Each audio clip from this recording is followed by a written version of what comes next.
Si yo digo que la selección jugó mal, yo tengo que explicar qué significa eso de jugar mal. Porque hay mucha gente que comunica de manera extraordinaria sin ser periodista.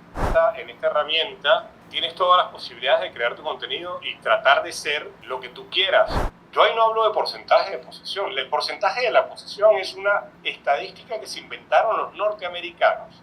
Y tratar de identificar cuándo es que puedes atacar, eso te lo logra un gran entrenador. Y ahí hay belleza. Entonces sería muy tonto decir, no, como no juega lo que juega Guardiola, no me gusta. Bueno, tremenda charla con Ignacio, tocamos un montón de temas interesantes, les voy a ser 100% sincero, ahorita estoy editando el video, por eso tengo otro corte de pelo y se ve diferente, y de verdad hubo un montón de percances que sucedieron por mi responsabilidad, por eso quizá la imagen no sea la mejor, ni tampoco el audio, pero ahorita que estoy editando el video dije, Bertia, no vale la pena no subirlo, más allá de que no están las condiciones que a mí me gustaría.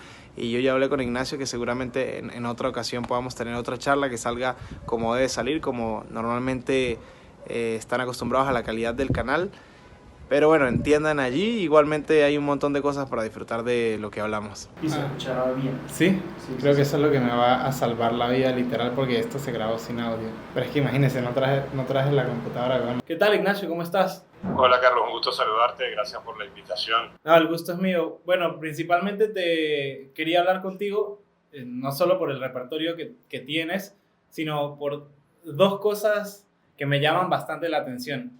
La primera, y tú eliges con cuál quieres empezar a desarrollar, es que mantienes un análisis frío en cuanto al buen sentido de la palabra del fútbol venezolano, pero involucrado. O sea, manejas pasión, pero no te dejas desbordar como por allí un hincha, y eso me gusta. Y también porque siento que a día de hoy, no sé si hay otro, no lo conozco, te veo como una vanguardia de periodistas que supieron migrar muy bien al formato YouTube y el formato Reel o Short o TikTok, y te has adaptado muy bien y me gusta el contenido que haces. Entonces quiero que nos hables un poco de esas dos cosas. Bueno, primero de todo, gracias por lo que dices que te gusta el contenido. Mira, te diría que a mí la migración fue casi un hecho como de rebeldía, ¿no? Yo estaba viviendo en España en ese momento cuando, digamos, empiezan a aparecer de manera muy fuerte los canales de YouTube, Instagram, todo esto, y allá se dio un debate sobre qué era periodismo y qué no era periodismo, ¿no? O qué era ser periodista, mejor dicho. Y yo creo que eso pasaba en temas como el periodismo de manera muy superficial y no en la medicina. Un médico que te va a operar el corazón hoy en día se apoya, hoy en día no, pero en cualquier momento se apoya en las tecnologías más avanzadas. Y yo no entiendo por qué hubo ese rechazo, ¿no? Inicial a estos conceptos y a estas herramientas, cuando lo que hacen es, por un lado, democratizar la comunicación y por otro, ofrecerle al público, al consumidor, la posibilidad de elegir. Entonces, yo ni creo que lo mío sea mejor ni peor. Lo mío es justamente eso, es mi esfuerzo por tratar de utilizar estas herramientas, y será el público el que le llegue si decide quedarse o no. Entonces, a mí me parece que es una manera además mucho más sencilla de que cada uno pueda desarrollar sus vínculos con la actividad que quiera y cómo comunicarla, ¿no? ¿Por qué?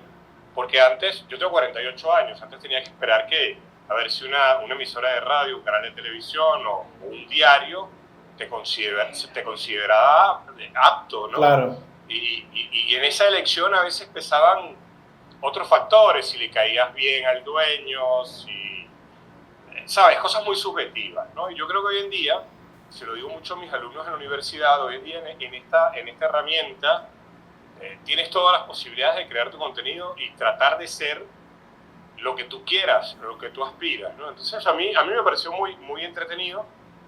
Sigo aprendiendo mucho, sigo tratando de conocer más. Y también, por otro lado, yo tenía la ventaja de que cuando yo entré a trabajar en televisión en el año 2007, tuve la posibilidad de tener editores muy buenos que me enseñaron a editar. Entonces a mí me gusta editar contenido. Entonces por ahí se me hizo agradable y se me hace muy divertido, ¿no? Por otro lado, en cuanto a lo que mencionas de mi manera de analizar, yo no te diría ni siquiera que solamente es muy personal, ¿no? Sino que también con el correr del tiempo yo he tenido la oportunidad de seguir formándome con gente que ve el fútbol de una manera muy particular, que me ha llevado a alejarme de la inmediatez, ¿no? Es decir, estamos acostumbrados, por ejemplo, ahorita que se va a jugar el Clásico, ¿no? Ajá. Táchira ha sido el campeón de los 2 últimos años. Eso, no solamente lo dice la estadística, sino lo dice un rendimiento que es indiscutible. Y viene un Caracas que pudiéramos decir que está en reconstrucción, ¿no? Para agregarle una etiqueta. Pero también la experiencia te dice que un clásico es un partido aparte, entonces tú no sabes qué esperar. Y yo prefiero ser mucho más tranquilo. Y después, si lo llevas a la Vinotinto, obviamente las tripas te dicen queremos clasificar al Mundial. Tenemos 1 año y meses que no ganamos un partido en eliminatoria.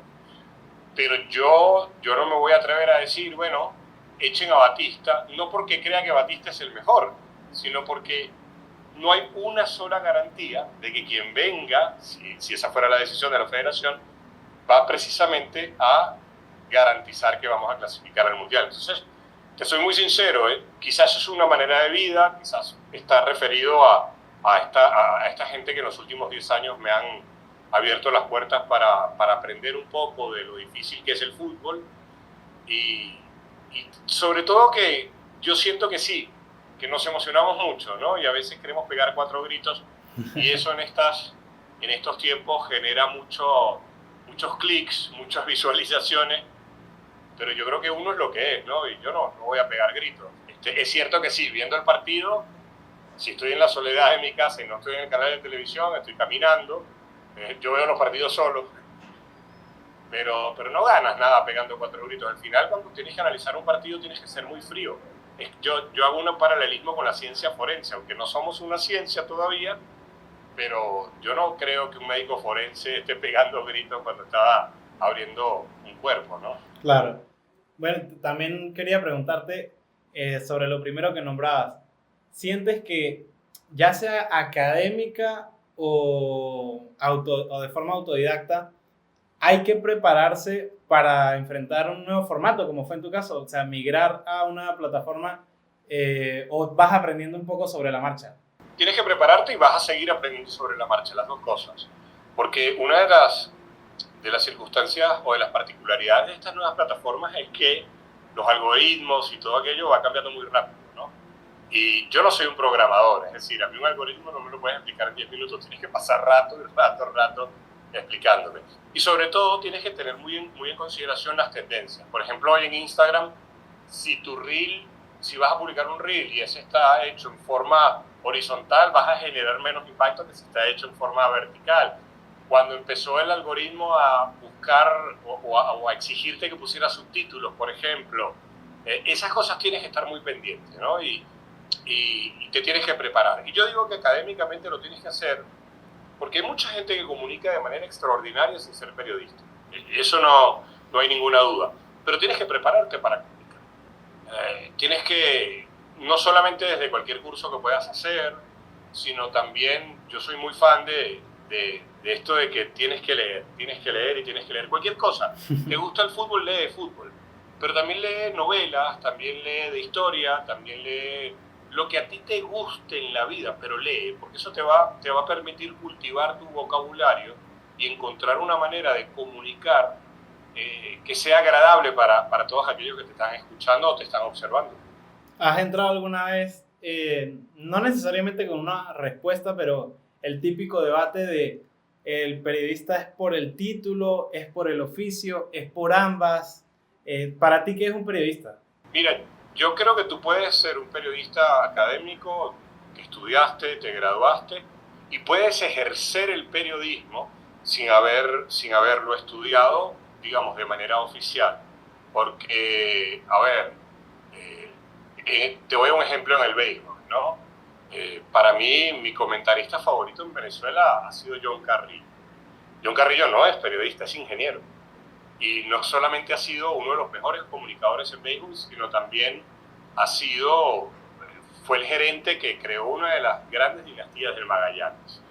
Ahora bien, para ejercer el periodismo sí tienes que tener unas bases, ¿no? Porque tienes que tener una ética, tienes que tener un conocimiento y sobre todo tienes que tener muy claro que ejercer el periodismo no es una carrera que te va a conseguir amistades. ¿Por qué? Porque tienes que estar claro que en momentos dados tienes que hablar de cosas que te van a generar muchas críticas. A mí me pasa ahora con el tema de que quieren volver a poner la regla del juvenil en el fútbol venezolano. Yo estoy en contra de eso.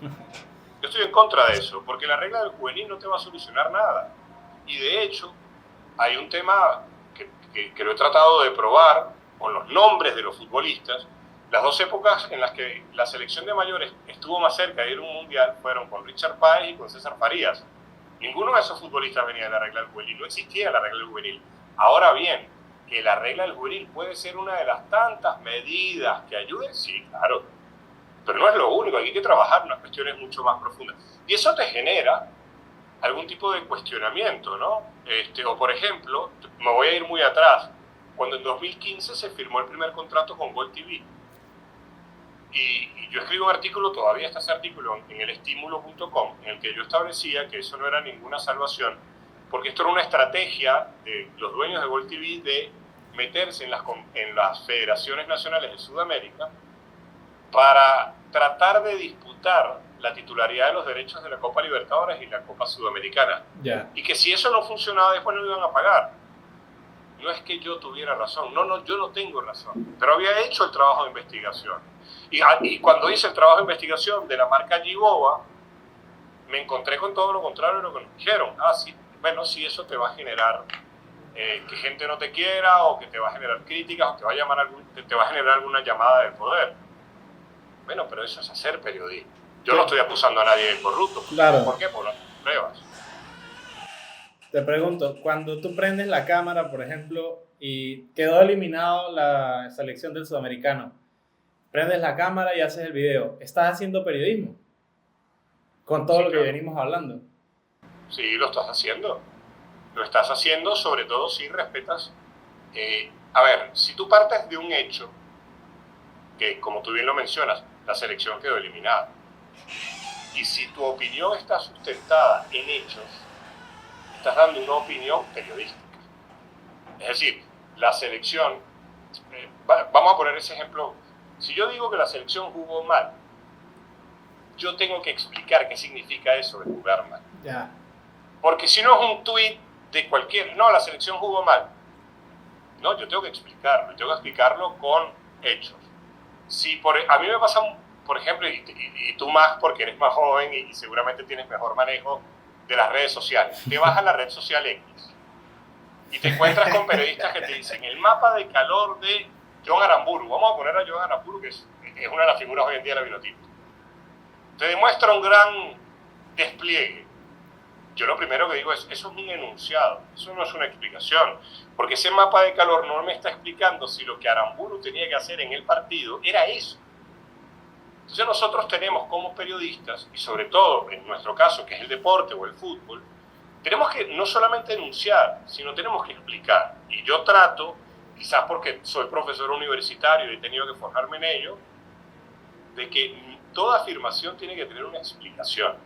Y sí, cuando prendes la cámara es periodismo, si sigues esas bases del periodismo, del respeto de tu audiencia, de apoyarte en hechos ciertos. Pero ahora, si la Vinotinto queda eliminada en el sub-20, y yo te digo que quedó eliminada porque llovió, y tú vas a la imagen y no llovió, no estoy haciendo periodismo, estoy haciendo cualquier cantidad de cosas menos periodismo.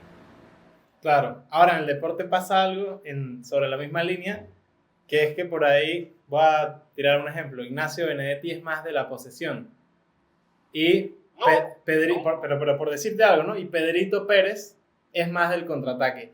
¿Hay un gris dentro de la opinión, o crees que absolutamente todo la explicación se puede sustentar en hechos? ¿O ya hay un punto en donde puede entrar un momento donde no haya una verdad, por decirlo así, sino que es que simplemente a alguien, por decir eso, no le gusta? ¿Cómo trabajar con eso? Te voy a dar un ejemplo. hay pocas verdades absolutas en el fútbol, muy pocas. Una de ellas, bueno, todas están en el reglamento. Una de esas verdades es que gana el que hace un gol más que el rival. La derivada de esa regla es gana al que le hacen un gol menos, ¿no?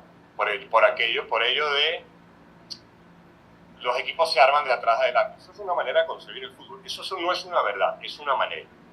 Yo creo, por lo que he estudiado en los últimos años, por la gente que me ha enseñado, que si yo tengo la pelota, el rival no la tiene. Ahora bien, eso es un enunciado. La explicación es, si yo tengo la pelota, tengo que moverla. ¿Por qué tengo que moverla? Para mover al oponente y para que aparezcan los espacios útiles que yo puedo atacar. Yo ahí no hablo de porcentaje de posesión. El porcentaje de la posesión es una estadística que se inventaron los norteamericanos allá por los años 90, cuando empezaron a transmitir la Champions League, porque el deporte norteamericano es estadística pura y Sí. el fútbol no lo es. Entonces, uno de los equipos que yo más he vuelto en el tiempo a revisar fue el Inter de José Mourinho. Ganó casi todo. Fue un equipo fantástico. ¿Cómo te ganaba? ¿A punta de posesión? No. Pero si vamos a su némesis, el Barcelona de Guardiola no te ganaba a punta de posesión, te ganaba a partir de saber qué hacer con la pelota. Y eso no era lo mismo que hacía el Inter de Mourinho, saber qué hacer con la pelota. Hay unos que eligen, por los futbolistas que tienen, hacer determinadas cosas, y otros, por los futbolistas que tienen, hacer otras.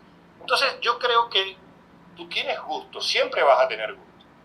Esto es como al que le gusta el cereal con leche y hay gente que le gustaba el cereal sin leche. Son gustos. Pero lo que tú tienes que, en esta profesión, es saber encontrar la validez y la belleza en cualquier manifestación. Yo soy muy de los equipos de Guardiola. Yo no lo voy a esconder. Pero el año pasado, la temporada pasada, cuando el Real Madrid elimina al Manchester City, para mí un trabajo de Ancelotti, y lo he dicho incluso hablándolo en mi canal con José María Amor, con el Bocha Batista, que a mí me parece una cuestión fabulosa y extraordinaria. Convencer a esos jugadores, Vinicius, Bellingham, Valverde, Rodrigo, de que no vas a jugar donde estás acostumbrado, sino que tienes que estar atrás, ser muy ordenado y tratar de identificar cuándo es que puedes atacar. Eso te lo logra un gran entrenador y ahí hay belleza. Entonces sería muy tonto decir, no, como no juega lo que juega Guardiola, no me gusta. Tú eras muy joven o no habías nacido. La Grecia que gana la Eurocopa, yo no me canso de decirlo, era un equipazo. Y era defensivamente un muro. Y después te armaba un contragolpe. El contragolpe es una herramienta del fútbol y a mí me encanta. Así como me encantan los equipos que tiran el fuera de juego. Pero es que el fútbol es lo que nos gusta el fútbol y después hay derivados. ¿Te gusta el estilo de Pérez Greco? ¿Te gusta el estilo de Zaragoza? ¿O no te gusta el estilo de Leo González? No, es muy básico. Pero el fútbol es lo que te gusta, entonces siempre vas a encontrar algo que te encante y sobre todo, respetando el fútbol, vas a encontrar una cantidad de cosas que te van a gustar y de las cuales vas a poder hablar. Ya, sí había nacido, tenía 4 años, pero no me acuerdo, no te voy a mentir. Hablando de los enunciados, yo por ejemplo era estudiante de primaria con el Barcelona de Guardiola. Yo escuché que no usa 9 grandote. Ahorita el City juega con Haaland. Que no tira centros. Guardiola tira centros ahorita de sus equipos en el Manchester City y bastantes balones cruzados. Que los jugadores de los equipos de Guardiola no despejan. Y un montón de enunciados que con lo que tú explicabas, al final los técnicos usan las herramientas que tienen. Y a veces, no lo digo desde la soberbia, he visto comentaristas en transmisiones importantes quejándose como, bueno, y no era que los equipos de Guardiola no tiraban centros, pero creo que es algo que nosotros lo creamos alrededor, pero capaz Guardiola nunca en su vida dijo que no tiraría centros, sino que usaba lo que en ese momento creía conveniente. A partir de esto, relacionándolo con el tema de la creación de contenido, te pregunto, calidad, por lo menos en YouTube, ¿calidad es igual a cantidad de views ¿O puede haber grandes videos y que no tengan tanta repercusión? ¿Cómo lo has vivido tú en que manejas la parte estadística y creativa de tu canal? Te puedo hablar de mi experiencia. Si yo hago, a ver, algunos videos post partido de la Vinotinto son los que más se han visto en mi canal. Yo te doy, he tenido conversaciones en el canal con, por ejemplo, Francisco Paco Seirulo. Francisco Paco Seirulo fue el preparador físico del Barcelona de Johan Cruyff hasta el Barcelona de Guardiola. Pero además es el científico que recopiló todo y estableció en papel el método Barcelona, que no es ni mejor ni peor que otro, es el método del Barcelona. Yo no creo que ese video tenga 5.000 views. Pero el video después de que pierde o gana la selección, sí tiene muchas visitas, porque obviamente la gente, la actualidad te va a generar mucha mayor repercusión. Yo tengo una sección en mi canal que se llama Fútbol en Letras. La tengo un poco abandonada, pero tengo que retomarla, que es libros. Yo te recomiendo algún libro de fútbol, te explico por qué ese libro es interesante. Obviamente no pongo biografía de Neymar o de Messi, eso no es de mi gusto. En mi canal yo pongo lo que me gusta, ¿no? Claro. Y ahí no tengo ningún tipo de repercusión, para nada, pero para nada. Entonces, y trato de hacer un contenido de calidad. Entonces también yo sé que hay una audiencia para algo y sé que hay una audiencia para otras cosas. Yo antes del canal de YouTube, yo estuve, cuando vivía en España, durante 3 años haciendo un podcast en Spotify. O sea, lo subí a Spotify y a otras redes, ¿no? Y a otras plataformas. Era un podcast de audio.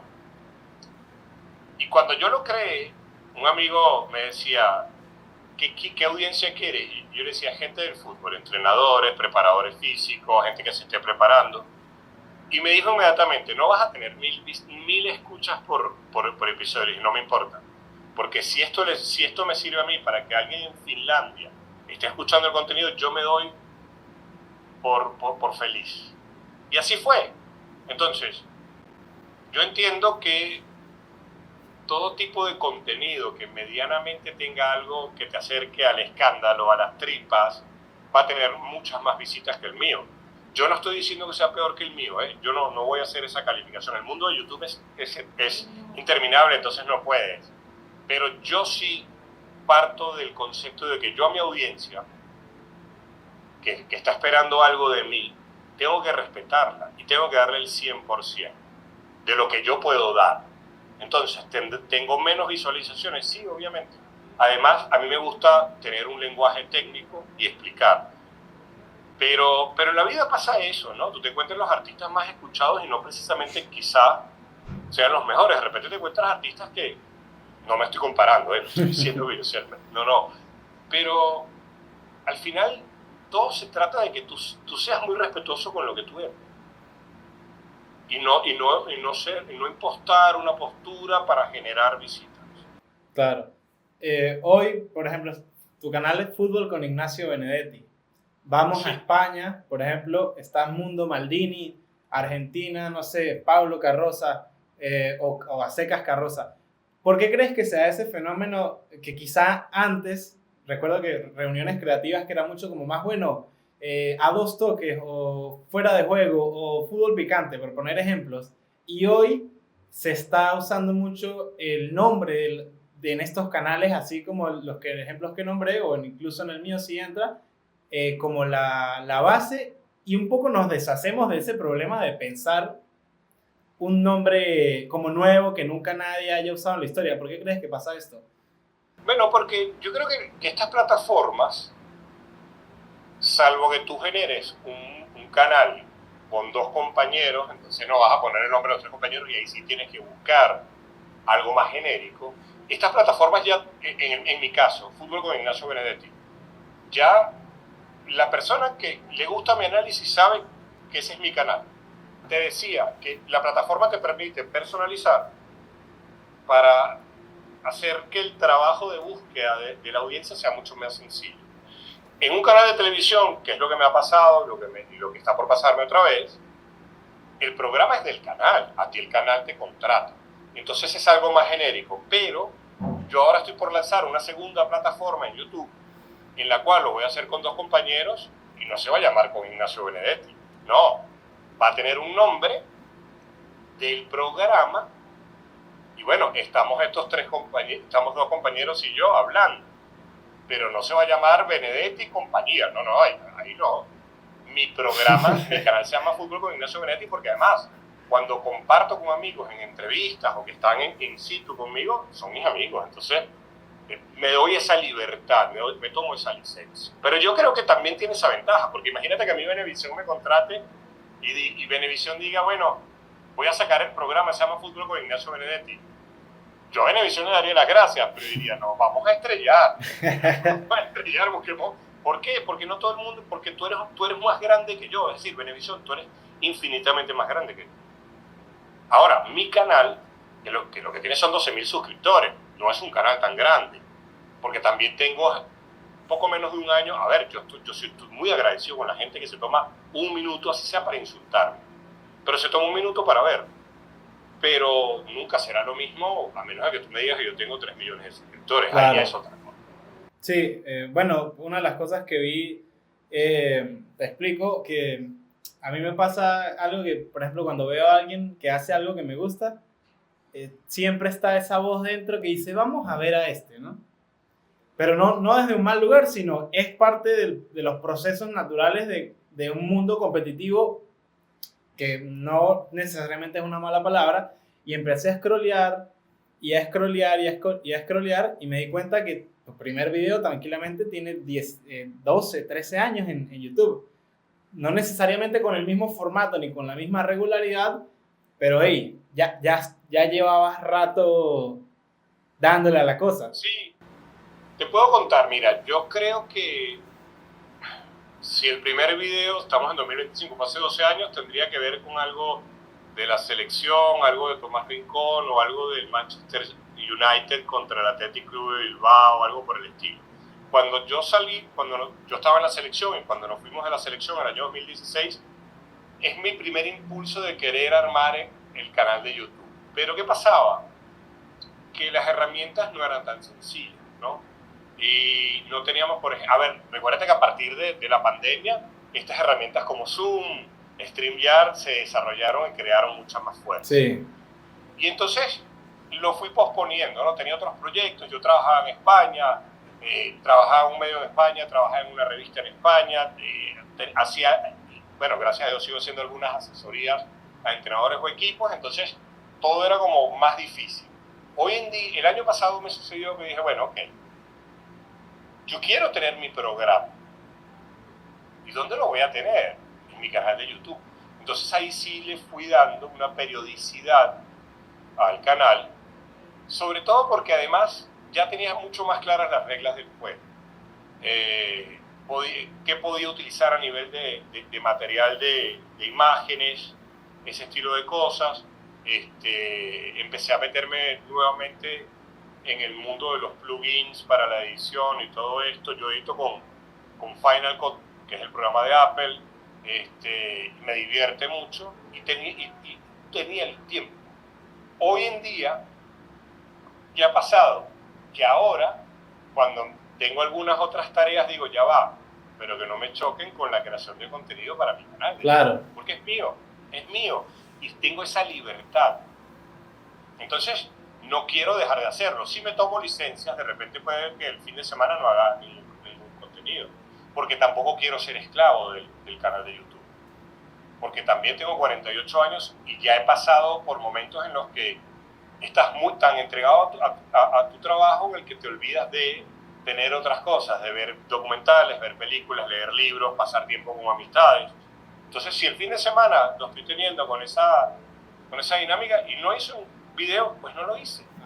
Ignacio, aparte del fútbol, que me encanta, me gusta, pero pues yo no miento, no es lo único en mi vida, no soy esa persona que cree que el fútbol es lo más importante. Sí, es una parte importante, pero también me gustan otras cosas. Escuché en un video que haces yoga. Sí. Y ese tipo de temas a mí me interesa mucho. e incluso lo podríamos llevar hasta temas más de espirituales o de filosofar o de cosas, de la vida misma, preguntas que nos hacemos todos. Para tratar de conectarlo y que Pedrito Pérez no diga que van a hablar de yoga en un canal de fútbol. Yo encantado, y como es mi canal, como ya hablábamos, pero ¿en qué te ayuda el yoga a el periodismo deportivo? El yoga te da serenidad, te enseña a respirar, te enseña a no ser tan reaccionario. El hecho de hacer yoga y meditar y concentrarte en el aquí y el ahora, es lo único que tenemos, te ordena la mente, el cerebro, y sobre todo te lleva a ser más pausado en tus reacciones, a no ser tan reaccionario. Somos humanos, somos emociones, eso no hay discusión, pero sí a canalizarlas mejor. De hecho, estoy entrando, sacaste el tema del yoga y obviamente la meditación está ligada con el yoga. Yo ahora estoy entrando en un proceso de aprendizaje de meditación trascendental. Son 20 minutos, estoy entrando en el proceso de aprendizaje, no es que ya lo estoy haciendo. Pero yo creo que todo aquello que beneficia a tu cerebro, obviamente va a beneficiar el resto de tu ser, ¿no? Y tú eres de una generación distinta a la mía, en la que quizás te hayan proporcionado una educación mejor. ¿En qué sentido? En mi generación siempre te hablaban de ser objetivo. Corazón y cerebro. Claro, sí. Eso no existe. Todo está en el cerebro. Pero esto lo hemos conocido en los últimos... los estudios del cerebro, con profundidad, tienen 40, 50 años. Son muy recientes. Entonces a mí el yoga me ha ayudado mucho a eso. No solamente en el tema del periodismo, en el resto de tu vida. Eso no quiere decir que un día no vas a estar harto y pegas 2 gritos. Claro, somos seres humanos. Pero te ayuda a ver las cosas, te ayuda a ver un poco más allá del árbol y tratar de observar el bosque, te otorga tranquilidad. Yo soy alguien que me siento que pienso mejor cuando tengo un mejor descanso. El yoga me ayuda a dormir mejor, me ordena el yoga y el deporte. Yo practico deporte también y me ordena mis ciclos de sueño, ¿no? Y yo creo que te abre un mundo de posibilidades a nivel de pensamiento, ¿no? Y si lo quieres llevar al fútbol, Ryan Giggs del Manchester United prolongó mucho su carrera, y él lo contaba, porque empecé a hacer yoga. Y te da flexibilidad, te da muchas cosas, ¿no? Yo te puedo contar que cuando yo iba a empezar a hacer yoga creía que era algo que hacían señoras de 60 años, te soy muy sincero. Yo tenía un preconcepto y cuando empecé a hacer yoga dije, Dios santo, ¿qué es esto? Terminaba la clase de yoga y terminaba muerto. muerto. O sea, yo llegaba a mi casa y me quedaba dormido 20 minutos. O sea, y te insisto, yo he practicado todos los deportes que me quieras mencionar. Todos. O sea, a mí me encanta el deporte. Pero con ninguno he terminado tan exhausto como uno. Bueno, Ignacio, la verdad, valoro mucho, antes que la charla, el tiempo que pues ambos hemos ocupado para tener esta conversación. Además, valoro la charla.